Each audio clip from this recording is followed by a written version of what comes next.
स्वागत है आप सभी का हमारे YouTube channel just tag info में। दोस्तों, यह कायनात जितनी खूबसूरत है उससे भी ज्यादा बहुत बड़ी है और इसी बड़ी कायनात में एक छोटा सा ग्रह मौजूद है जिसे हम धरती कहते हैं। अगर हम कायनात को देखें तो मालूम होगा कि जिस धरती पर हम रहते हैं इस पर 193 देशों ने बसाव किया है। हर एक देश अपने कल्चर, हिस्ट्री, लोकेशन के लिए अपने एक अलग पहचान रखता है और इन्हीं 193 देशों में एक देश तुर्की भी है। तुर्की इसका ऑफिशियल नेम रिपब्लिक ऑफ तुर्की है। साउथ ईस्ट यूरोप और वेस्टर्न एशिया में बसा एक सुंदर सा देश है, एक ऐसा देश जिनकी गिनती यूरेशियाई देश में होती है, जिसका अर्थ यह हुआ कि यह देश अपनी सीमा यूरोप से भी है और एशिया से भी रखता है, जो वेस्टर्न एशिया में जजीराने तौलिया से लेकर साउथ ईस्ट यूरोप से लेकर बल्कान तक फैला है। अंकारा को देश की राजधानी और इस्तांबुल को देश की सबसे बड़ी सिटी होने का सम्मान हासिल है। इसके अलावा इस्तांबुल में मौजूद अब्बास फारस ब्रिज पूरे वर्ल्ड में मौजूद अकेला ऐसा ब्रिज है जो 2 कॉन्टिनेंट में फैला हुआ है, जिसके एक तरफ एशिया और दूसरी तरफ यूरोप ने बसाव किया है। देश में यूज होने वाली करेंसी को तुर्किश लिरासी कहा जाता है, जो भारत के 12.8 रुपये के बराबर है। तुर्की में मौजूद ग्रैंड बाजार दुनिया का सबसे बड़ा बाजार और सबसे पुराना बाजार माना जाता है, जिसकी 64 गलियां, 4000 शॉप और एक ही समय में 10 लाख लोग शॉपिंग कर सकते हैं। इसके अलावा 2014 में सबसे ज्यादा फॉरेनर्स यहां पर ही शॉपिंग करने के लिए आए थे। एरिया के हिसाब से दुनिया का 36वां सबसे बड़ा देश माना जाता है, जिसका कुल एरिया 7,83,356 स्क्वायर किलोमीटर तक फैला हुआ है। अगर कुल पॉपुलेशन की बात की जाए तो तुर्की की कुल पॉपुलेशन 8 करोड़ 5 लाख लोग इस देश में रहते हैं और पॉपुलेशन के हिसाब से इस देश की गिनती 19वें नंबर पर होती है। यही नहीं दोस्तों, तुर्की के बारे में हम लोग आपको और बहुत सी जानकारी देंगे और बताएंगे कि इस देश में इतनी प्रोग्रेस कैसे की। ना तो इसके पास तेल के कुएं हैं और ना ही इस देश के पास गैस का कोई रिजर्व मौजूद है, फिर भी यह तमाम मुस्लिम देशों में इतना आगे कैसे निकलता जा रहा है। और यह भी सुनने में आया है कि तुर्की 2050 तक मुस्लिम देशों में सबसे ताकतवर देश माना जाएगा। और बताएंगे कि पूरा यूरोप 2023 से क्यों डर रहा है, आखिर 2023 में क्या होने जा रहा है। इसके अलावा यह भी बताएंगे कि तुर्की वर्ल्ड में 6th सबसे ज्यादा विजिट की जाने वाली कंट्री कैसे बनी। यह सब कुछ आपको बताएंगे आज की इस सुंदर सी वीडियो में। तो दोस्तों, अगर आपने इस YouTube channel just tag info को सब्सक्राइब नहीं किया तो जल्द ही इसको सब्सक्राइब कर दें और साथ ही में बेल आइकन को भी प्रेस कर दें। तो दोस्तों, ऐसा करने से हमारी आने वाली तमाम वीडियो आप तक आसानी से पहुंच जाएगी। तो दोस्तों, तुर्की जिस जगह आबाद है उस जगह कई राजाओं ने पहले आकर बसाव किया था। इसके बाद धीरे धीरे यहाँ पर यूरोपियन लोगों ने आकर बसाव करना शुरू कर दिया। समय अपनी रफ्तार पकड़ता गया तो इस इलाके को यूनान के सिकंदर आजम ने जीत लिया, मगर इसके जानशीन इतने बड़े साम्राज्य को संभाल ना सके और उसके कुछ समय बाद रोमियो को रोज नसीब हुआ तो रोमियो ने पुराना तौलिया फतह करके उसे रोम का भाग बना दिया। 7th सेंचुरी में मुसलमानों ने सीरिया और पूर्वी तुर्की पर फतह कर लिया, जिसके नतीजे में रोमी सल्तनत सिर्फ अनातोलिया के पश्चिमी इलाके तक महदूद हो गई। सन 1037 में तुराल बेग ने सल्जोगी सल्तनत की नींव रखी। ईस्ट और सेंट्रल तुर्की पर सल्जोगी और पश्चिमी तुर्की पर रोमियो की सरकार रही। सल्जोगी साम्राज्य के शुरुआती समय में ही उस्मानी तुर्कों ने जन्म लिया और पूर्वी तुर्की पर अपनी साम्राज्य कायम कर लिया। उसे सल्तनत उस्मानिया का नाम दिया।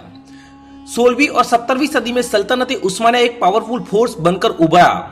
कहा जाता है कि सल्तनत उस्मानिया 200 साल और अगर रह जाती तो पूरी दुनिया में आज तुर्की का ही झंडा लहरा रहा होता। वह कहते हैं ना, हर अंत के साथ एक शुरुआत आती है, तो शुरुआत के साथ ही सल्तनत उस्मानिया टूटकर बिखर पड़ी। जैसे ही सल्तनत उस्मानिया बिखर पड़ी तो 40 देश वजूद में आए। इन 40 में से एक देश तुर्की भी बना और ऐसे 635 साल बाद उस्मानिया सल्तनत का अंत हुआ। अंत के साथ ही तुर्की पर 100 साल तक पाबंद कर दिया। वह अपना ऑयल, तेल का प्रोडक्शन नहीं कर पाएगा और उसकी दौलत का उपयोग नहीं कर पाएगा और तेल के कुएं भी नहीं खोद पाएगा। और यह भी कहा गया कि तुर्की की बंदरगाह पर तुर्की का कब्जा नहीं रहेगा। समय अपनी मखसूस रफ्तार गुजारता गया, दिन रातों में और रात दिनों में बदलती गई और वह करार अपने समय के पास पहुंचने के लिए करीब है और अब तुर्की वह करार के आजाद होने वाला है। जैसे ही यह समय नजदीक आने वाला है वैसे ही वेस्टर्न कंट्री की रातों की नींद हराम हो रही है और ऐसा कहा जा रहा है कि 2023 के बाद वापस सल्तनत उस्मानिया कायम होगी, जिसके प्रधानमंत्री तैयब उर्दगान है। बर्मा का मसला हो या कश्मीर का, सबसे पहले मुसलमानों के पक्ष में अगर किसी ने आवाज बुलंद की है तो वह तैयब उर्दगान है। इसके अलावा हाल ही में जब अमेरिका ने पाकिस्तान के खिलाफ जबान खोली तो इसकी सबसे पहले मजम्मत तुर्की ने ही की। दोस्तों, इस देश की अगर बॉर्डर की बात की जाए तो कुल 8 देश के साथ बॉर्डर मिलती है, जिसके नॉर्थ वेस्ट में बुल्गारिया, वेस्ट में यूनान और नॉर्थ ईस्ट में जॉर्जिया, ईस्ट में अर्मेनिया और ईरान और साउथ ईस्ट में इराक और सीरिया मौजूद है। इसके अलावा तुर्की अपने सीमाएं समुद्र से भी रखती है। दोस्तों, अगर तुर्की की अमेजिंग फैक्ट के बारे में बात की जाए तो जब तुर्की में बच्चों का जन्म होता है तो उसके शरीर पर नमक लपेटा जाता है, क्योंकि तुर्की के लोगों का यह कहना है कि और मानना है कि बच्चों की बीमारियों से लड़ने की शक्ति मिलती है और तुर्की में ऐसा करना बेबी सॉल्टिंग के नाम से जाना जाता है। अमेरिका और यूके के बाद फेसबुक के यूजर सबसे ज्यादा तुर्की में ही मौजूद है, जिसकी कुल संख्या 14 मिलियन से अधिक है। इस लिहाज से वर्ल्ड का तीसरा सबसे बड़ा देश माना जाता है। तुर्की वर्ल्ड के 6ठी सबसे ज्यादा घूमी जाने वाली कंट्री भी है और 2018 की रिपोर्ट के बात करें तो 17 मिलियन से ज्यादा लोग घूमने के लिए आए थे। इसका सबसे बड़ा कारण यह भी है कि यहाँ के बीचेस बहुत अच्छे हैं। बीच की कुल संख्या 383 के बराबर है। इसके अलावा तुर्की के बीच को ब्लू फ्लैग की तरफ से अवार्ड भी मिल चुका है। दोस्तों, blue flag international eco level है, जो बीचेस की हाई क्लास वजह से अच्छी एनवायरनमेंट के लिए अवार्ड भी मिल चुके हैं। दोस्तों, तुर्किश महिलाएं वर्ल्ड की सबसे खूबसूरत महिलाएं भी कहा जाता है। 5 फुट 7 इंच लंबाई की महिलाएं रंग में गोरी होती है और ठंडे एटमॉस्फेयर के कारण औरतें बेहद गोरी भी होती है। खट्टाई, हरी और नीली आंखों वाली महिलाएं देखने में बेहद कशिश और सुंदर होती है। एशिया और यूरोप के दोनों कल्चर के होते हुए तुर्किश महिलाओं में दोनों कॉन्टिनेंट की खूबसूरती होती है। इस कारण इन्हें दुनिया की सबसे खूबसूरत महिलाएं कहा जाता है। तुर्की का इस्तांबुल दुनिया का वह ऐसा सिटी है जो 2 कॉन्टिनेंट में फैला हुआ है। इसका 3% एरिया यूरोप में और 97% एरिया एशिया में फैला हुआ है। इसके अलावा तुर्की का सबसे बड़ा सिटी होने का सम्मान भी हासिल है और इसके पहले इस सिटी को कुस्तुनतुनिया के नाम से भी जाना जाता था। तुर्की की गिनती टॉप इन 5 देशों में होती है जिन देशों में सबसे ज्यादा चाय प्रोड्यूस होती है। इसके अलावा हर एक तुर्की दिन में 10 कप चाय भी पी लेता है। दोस्तों, अलग अलग देशों में वेलकम करने का तरीका भी अलग अलग होता है। कई आदाब तो कई नमस्ते तो कई एक दूसरे को हाथ मिलाकर अभिवादन किया जाता है। लेकिन तुर्किश लोगों में जब एक दूसरे को मिलते हैं तो एक दूसरे को हाथ चूमकर वेलकम करते हैं। उन लोगों का मानना है कि इससे एक दूसरे का प्यार बढ़ता है और रिश्तों में और भी गहराइयां बढ़ जाती है।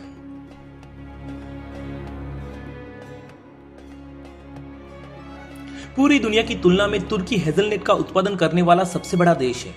पूरी दुनिया में 80% हेजलनट तुर्की अकेला ही एक्सपोर्ट करता है। दोस्तों, मिठाइयों के दीवाने केवल हम भारत के लोग ही नहीं हैं, तुर्किश लोग भी मिठाइयों के बेहद शौकीन होते हैं। तुर्किश लोगों का मानना है कि जीवन में हर एक शुभ का काम की शुरुआत मिठाइयों से करनी चाहिए। यहाँ पर जन्म के साथ साथ मरने पर भी मिठाइयाँ खिलाई जाती हैं, क्योंकि उन लोगों का मानना है कि खुशी और गम सब ऊपर वाले का देन है, जिसे हमें खुशी खुशी स्वीकार करना चाहिए। पूरी दुनिया में तुर्की ही वह मुस्लिम देश है जो सबसे पहले महिलाओं को वोट देने का अनुमति दी थी। उसके अलावा आज तुर्किश महिलाएं बिजनेस, खेल, फिल्म इंडस्ट्री, टीचिंग और हर एक फील्ड में पुरुष के साथ कंधे से कंधा मिलाकर काम करते हैं। और यही कारण है कि आज तुर्की में काम करती महिलाओं की संख्या अन्य देशों की तुलना में कहीं ज्यादा है। और यही कारण है कि तमाम मुस्लिम देशों में तुर्की एक पावरफुल कंट्री बनता जा रहा है। इस देश की पाई जाने वाली चिड़िया को वह हिंदी बोलते हैं। उन लोगों का मानना है कि चिड़िया का जन्म सबसे पहले हिंदुस्तान में हुआ था। दुनिया का 5वां सबसे एक्सपेंसिव हाउस तुर्की में ही मौजूद है। ग्रे वुल्फ को इस देश में राष्ट्रीय पशु होने का सम्मान हासिल है। डुलेक्स के फूल को इस देश का नेशनल फ्लावर माना जाता है। रेडविन को इस देश का नेशनल बर्ड माना जाता है। कबाब को इस देश का नेशनल फूड माना जाता है। रेसलिंग को इस देश का नेशनल गेम होने का सम्मान हासिल है। इस देश में अगर धर्मों की बात की जाए तो 90% लोग इस्लाम धर्म का पालन करते हैं, 0.3% यहाँ पर क्रिश्चियन धर्म का पालन करते हैं और 0.02% लोग यहाँ पर यहूदी धर्म का पालन करते हैं। पूरे वर्ल्ड में तुर्की ही वह देश है जिसमें सबसे पहले कॉफी को इंट्रोड्यूस करवाया था। तुर्की में पूरी दुनिया की तुलना में सबसे ज्यादा मस्जिद मौजूद है, जिसकी कुल संख्या 83,000 के पार है। इसलिए यह देश को मस्जिदों का देश भी कहा जाता है।